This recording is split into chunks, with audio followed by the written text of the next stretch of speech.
E se os deuses nórdicos e os gregos acabassem se encontrando? E se o Loki acabasse no Olimpo de alguma forma? O que aconteceria? É isso que veremos nesse vídeo.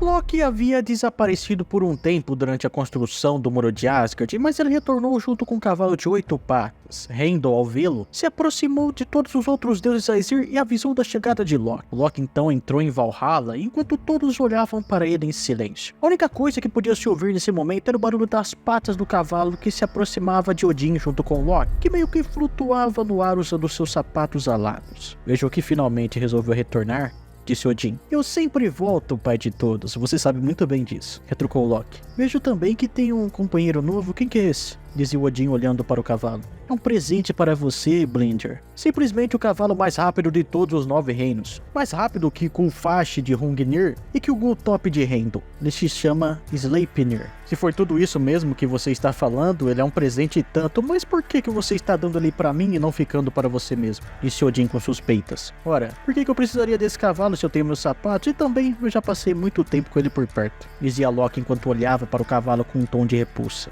Já que está dizendo, agradeço pelo presente, ficarei com ele, aceitou o pai de todos. Ótimo, já que o senhor está por aqui bebendo com os seus guerreiros, eu poderia usar o Ilithsgialf? Quero achar um lugar para passar mais um tempinho sozinho, perguntou Loki. Claro, mas por acaso não está pensando em fazer nenhuma de suas brincadeiras, não é, Loki? A última vez você quase vendeu a Frey e a Lua, respondeu Odin com um tom mais sério. Não se preocupe, Deus dos deuses, eu tô cansado demais pra isso. Realmente, eu só quero passar um tempo longe, dessa vez sozinho, respondeu Loki olhando para Sleipnir. Bem, acho que você tá falando a verdade pelo seu tom de voz e pela maneira que eu percebo de você. Pode ir até o trono. Loki acenou positivamente com a cabeça e passou pela direita de Odin, e estava quase saindo pelos fundos do salão quando Odin, sem olhar para o Loki, fez uma última pergunta. Loki, por acaso esse cavalo que você me deu não é seu... Odin parou no meio da frase. É meu o quê, pai de todos? Perguntou Loki falando em um tom sério que ninguém naquele salão tinha jamais ouvido. Não é... nada. Pode ir. A sala do trono está te esperando de portões abertos, falou Odin. Loki então saiu em silêncio. Húrin, chegou Loki sem ser percebido. Se ele fizer alguma coisa suspeita, me avise. Um dos corvos de Odin então saiu atrás de Loki. Loki chega na sala do trono dos 9 reinos e assim como Odin disse, ela realmente estava aberta esperando por ele. Ele entra, senta nele e começa a procurar pelo local que ele queria.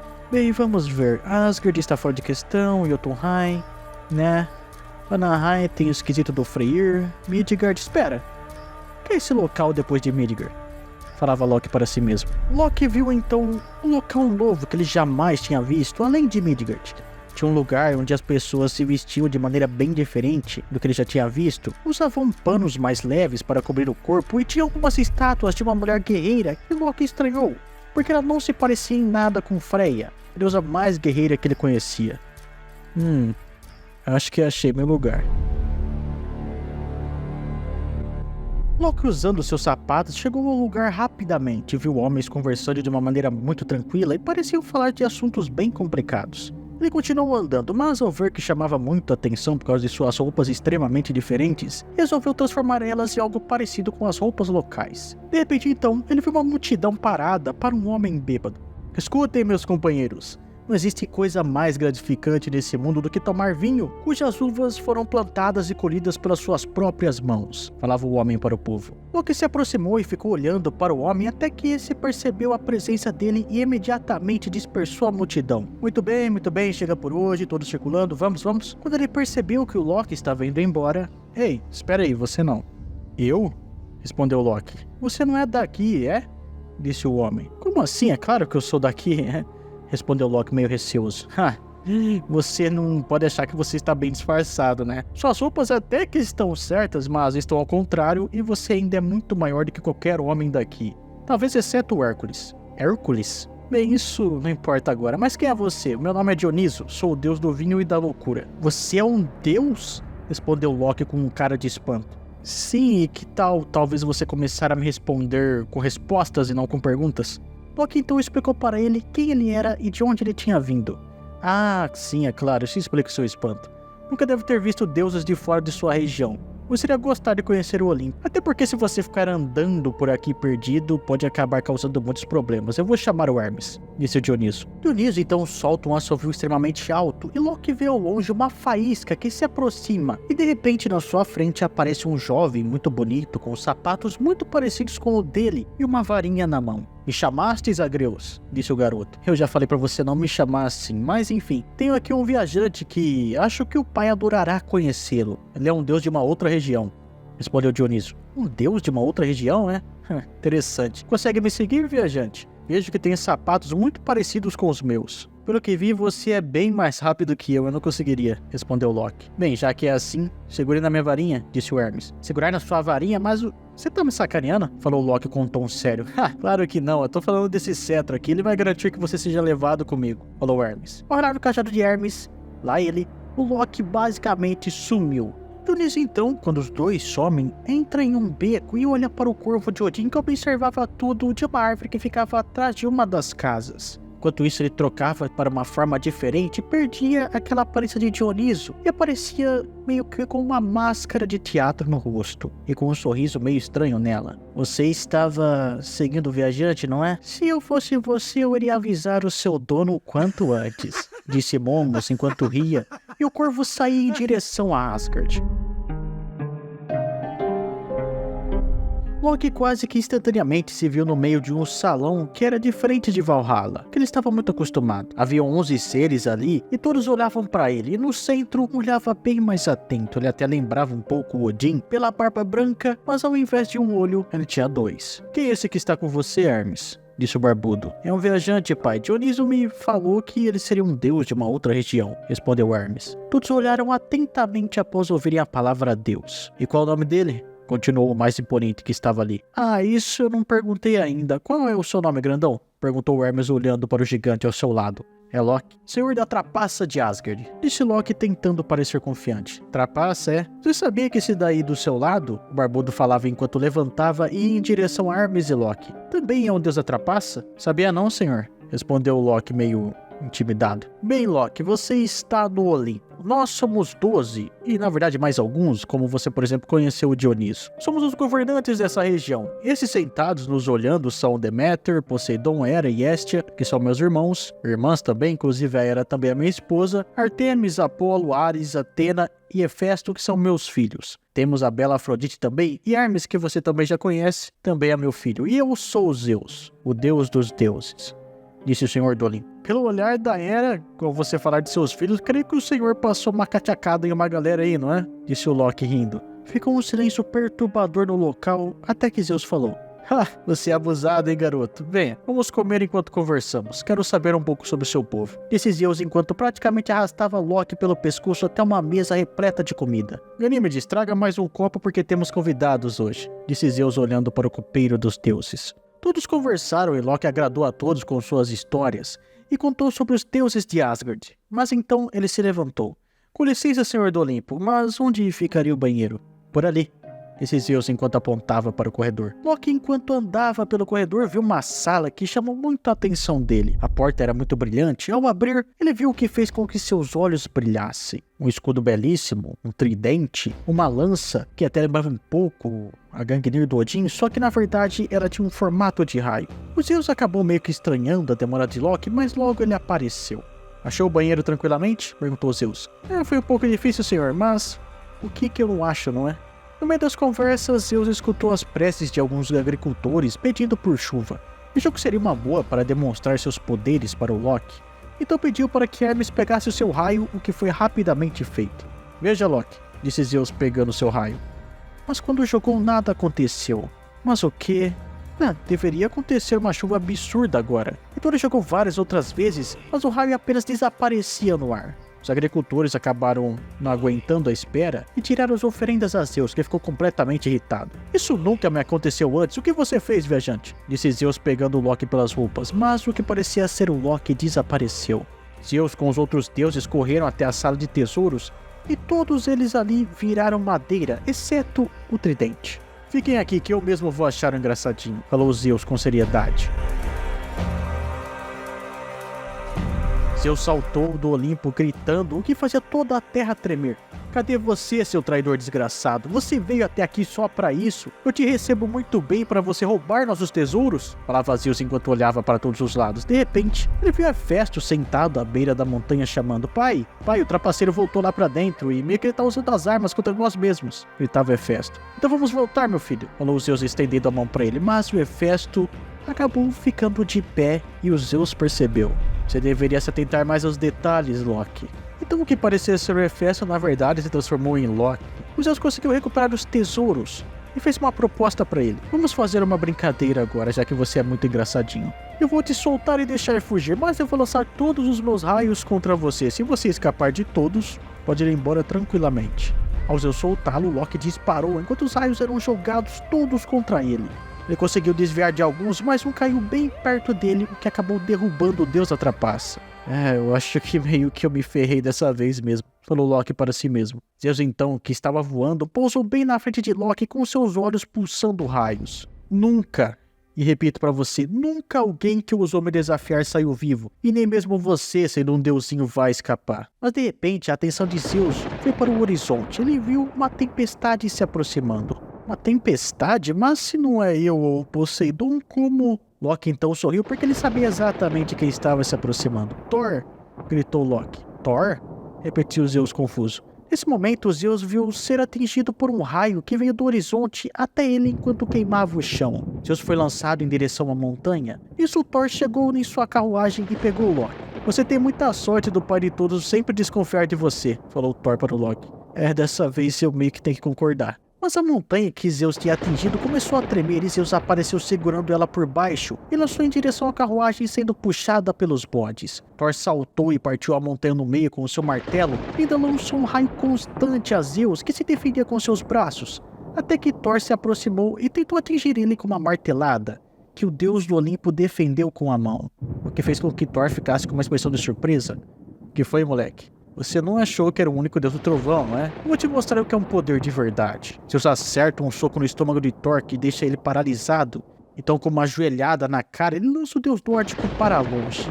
Então se prepara para lançar um raio contra ele, mas o Loki, usando a carruagem de Thor, consegue roubar os raios de Zeus novamente, que estava distraído, e ainda por cima resgata o Thor, que mesmo em choque tenta voltar para a luta, mas o Loki o segura. Thor, não faça isso, eu sei que você tem o seu orgulho, mas ele é meio que o pai de todos desses deuses, então você não tem a menor chance. Nós temos o raio, vamos embora. Thor aperta o cabo do Mjolnir com ódio. Certo, vamos. Mas no meio do caminho, o Thor percebeu uma águia atrás deles. Loki, é normal águias voarem nessa altura? Falou Thor. Águia, mas do que Thor? Toma cuidado! Nisso a águia se transformou em Zeus, que saltou na carruagem. Com um golpe nocauteou o Loki, e Thor dava martelados com toda a força nele, que fazia ocorrer tempestades no ar por onde passavam. Mas mesmo as marteladas estarem atingindo o Zeus, nada acontecia com ele. Pelo menos, ele não desmaiava. O Zeus então segura o Mjolnir e começa a dar vários socos na cara de Thor. Quando Thor já havia quase aceitado que ele ia acabar morrendo ali mesmo, de longe apareceu um brilho no horizonte e de repente uma lança vem em direção à cabeça de Zeus, que teria matado ele, ou pelo menos atingido ele, se ele não o segurasse com as mãos. É lançado para fora da carruagem, mas há tempo suficiente de pegar os seus raios de volta. Ele só para quando a lança atinge o Olimpo. Ao ele soltar a tal lança, ela volta de onde tinha vindo. Zeus então volta caminhando em silêncio e bufando até o seu trono. O irmão? Disse Poseidon. Chame os guerreiros dos Olimpianos, pelo menos os principais deuses. Vamos fazer uma viagem, respondeu Zeus.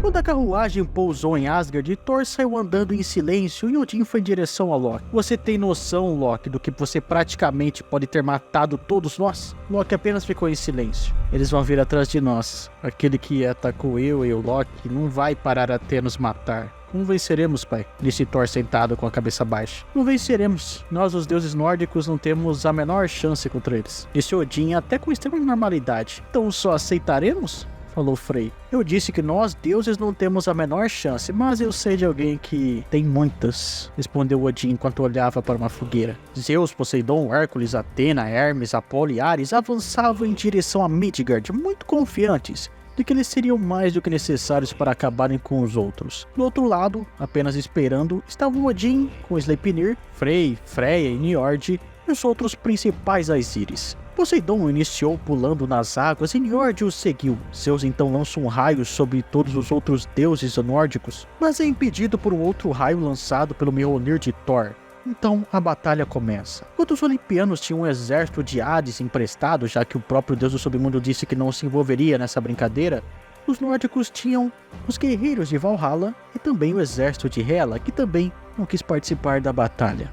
Dessa forma, meio que os nórdicos tinham vantagem em número. Além disso, eles também tinham uma visão aguçada de Heimdall, que dava uma grande vantagem para eles, que logo foi percebido pela Athena, que envia Hermes para atrapalhá-lo, e Hermes começa a rodar ao redor de Heimdall. Enquanto isso, a Athena é surpreendida por um ataque de valquírias liderado por Freya, mas ela consegue matar as valquírias sem grandes problemas. Freya, por sua vez, ao defender um dos ataques de Athena, percebe a diferença absurda de força da deusa. Por sorte, Baldur também aparece para ajudá-la. Ele é muito prestativo, até porque, mesmo ele recebendo todos os ataques de Athena, ele não sofre nenhum dano. Mas os ataques são fortes o suficiente para lançar Baldur um tanto quanto longe. E a batalha entre Freya e Athena continua, com a Freya desviando continuamente dos ataques de Athena. Enquanto isso, do outro lado da batalha, o Hades dizimava os exércitos nórdicos, enquanto Thor fazia a mesma coisa com o exército grego. Os dois acabam se encontrando involuntariamente e nenhum deles tenta sequer se defender. Cada um deles recebe lançadas e marteladas, mas com o Thor tendo seu cinto, ele acaba tendo uma vantagem. Com uma martelada bem acertada na cabeça do Ares, o deus nórdico faz com que o deus da guerra da Grécia comece a cambalear no campo de batalha. Mas Thor é surpreendido por uma flecha que acerta na sua coxa. Era a flecha de Hércules, a flecha com veneno da Hidra, que faz com que Thor comece a chorar de dor como nunca tinha feito antes. Hércules avança contra ele e teria o acertado com o seu porrete, se Tyr não aparecesse exatamente na hora e o defendesse com o seu escudo. Mas o Tyr sabia que ele não aguentaria por muito tempo a força de Hércules. Então, usando uma magia que ele aprendeu com a Freya, ele consegue fazer um curativo temporário na coxa de Thor, o suficiente para que ele aguentasse até o plano do pai de todos funcionar. Thor levanta e acerta um soco no queixo de Hércules, que vai para trás, e nisso começa uma nova troca de golpes, dessa vez entre o Thor e o Hércules, que fazia tremer o campo de batalha. E o Tyr, por sua vez, foi enfrentar o Ares, e demonstrava ter uma força absurda, mas ainda assim, o deus da guerra nórdico desviava dos golpes sem muitos problemas. Enquanto isso, nas águas, Poseidon lutava contra Njord com extrema facilidade. Ele teria matado até, na verdade, o deus nórdico, se não fosse por Loki ter aparecido e o salvado estando montado na Jormungandr. Poseidon até tentou se aproximar da serpente, mas o veneno não deixava. Fora das águas, Poseidon e Loki se encaravam. Poseidon ergue seu tridente invocando tempestades, mas nada acontece. Tá procurando por isso aqui? Loki mostrou um tridente. Mas como? Poseidon então vê o tridente virando um garfo comum. Eu caprichei um pouco mais nessa magia aí, por isso demorou um tempinho a mais. Mas não sei bem como usa isso aqui, mas eu acho que é assim. Loki então apontou para cima e para o Poseidon. E esse foi atingido por um raio em cheio. Caramba, esse negócio é perigoso mesmo, hein? Mas claro que isso não mataria o Poseidon, que ao parecer que tinha desmaiado no fundo das águas, reaparece com Caríbides, um monstro grego que morde a serpente do mundo bem no meio, sem ser atingida pelo veneno. E Poseidon se lança contra Loki e os dois vão para a terra firme, onde começa uma batalha em que Poseidon tenta acertar Loki com os golpes e Loki usa o próprio tridente de Poseidon contra ele mesmo. A batalha até que de certo modo estava equilibrada, mas então Apolo e Artemis mandaram uma saraivada de flechas que explodiu em contato com o solo, o que destruía grande parte dos exércitos, tanto dos gregos quanto dos nórdicos. E também o Zeus resolveu de fato participar na batalha. Com os seus raios, ele tirou vários deuses que ali estavam, como Frey, Freya, Tyr e Heimdall, que estavam na área da explosão.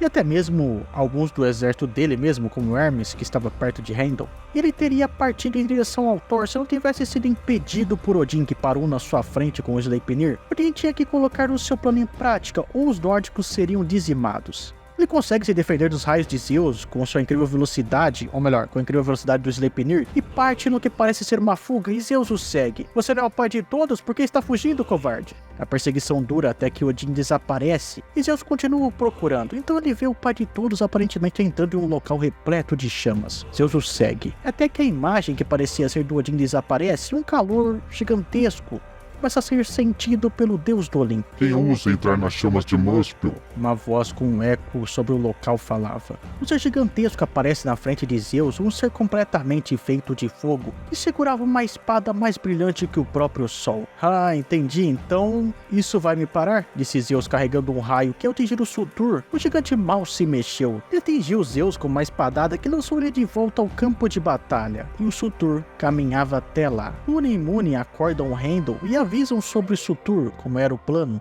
Heimdall toca Gjallarhorn, avisando todos os nórdicos para saírem dali rapidamente. Ele mesmo monta o Gulltopp e vaza, pois o gigante de fogo estava chegando. Tyr mostra seu escudo para Thor e Thor lança um raio nele, que faz um clarão no campo de batalha. Thor e Tyr pegam todos que estavam desacordados nesse meio tempo, montam na carruagem de Thor e saem dali. Loki vem do clarão e também escutando a Gjallarhorn diz para o Poseidon: bem, você pode ficar com seu brinquedo, vai precisar. Então ele joga o tridente para Poseidon, que é lançado um pouco para trás, e ele vê o Loki pulando nas águas e sumindo junto com Jormungandr. Zeus, que tinha caído ali no campo de batalha, levanta meio queimado e diz para todos os deuses gregos: irmãos, mirem no horizonte! Todos os deuses gregos então se espantaram ao ver um ser em chamas queimando tudo o que tocava pelo caminho indo de direção a eles. Todos prepararam seus melhores golpes. Artemis e Apolo pegaram as flechas e lançaram com toda a força que tinham no gigante. Poseidon e Zeus lançaram seus raios juntos contra ele. Ares usou a sua lança. E Hércules jogou as suas flechas, mas não adiantava. Surtur era imparável. Surtur era a própria força da natureza indo em direção aos deuses gregos que não sabiam o que fazer. Enquanto isso, no muro de Asgard, os deuses nórdicos observavam tudo. Mas e se o Surtur virar contra nós, pai de todos? Disse Freyr para Odin. Um problema de cada vez, rei dos elfos. Um problema de cada vez. Zeus grita para que todos os deuses se prepararem e lançarem com toda a força o último ataque, mas antes sequer deles fazerem isso, Surtur mexeu a sua espada e lançou um rio de fogo contra eles. O fogo primordial de Surtur não foi suficiente para matar os deuses gregos, mas foi suficiente para que eles se retirassem dali. Todos extremamente machucados fugiram de Midgard. Zeus e seus irmãos chegaram até o Olimpo, todos extremamente cansados e enfraquecidos com o golpe de Surtur. Mas chegaram lá para apenas ver que os titãs tinham sido libertados do Tártaro a mando de Gaia. Zeus é recebido por Cronos, os deuses que restaram ali no Olimpo com a saída dos Zeus a seus pés completamente rendidos. Enquanto isso, em Asgard, Odin olhava para Surtur. O seu maior medo tinha se realizado. O Surtur agora estava andando em direção a Asgard. Se você gostou dessa história, curtiu o vídeo, deixa o like aí, se inscreve no canal e compartilha ele porque ele deu um trabalhão, hein? Não esqueça também de comentar e a gente se vê na próxima.